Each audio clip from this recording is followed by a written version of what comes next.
Ah, another gorgeous day to be out here. Yesterday the spinners were doing good, so I had to go ahead and pick up two more, and the pike just love them. Oh, that's a gorgeous one to start the day. Alright, since I one-handed do this is the best look we're gonna get. So we're at 0, right there, closed mouth.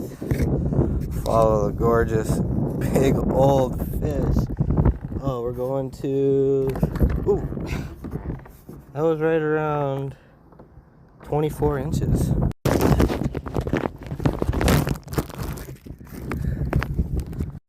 Ah, another gorgeous day to be out here.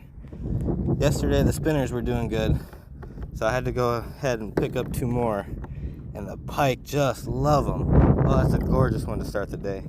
Alright, since I one-handed do this is the best look we're gonna get. So we're at 0, right there, closed mouth. Follow the gorgeous big old fish.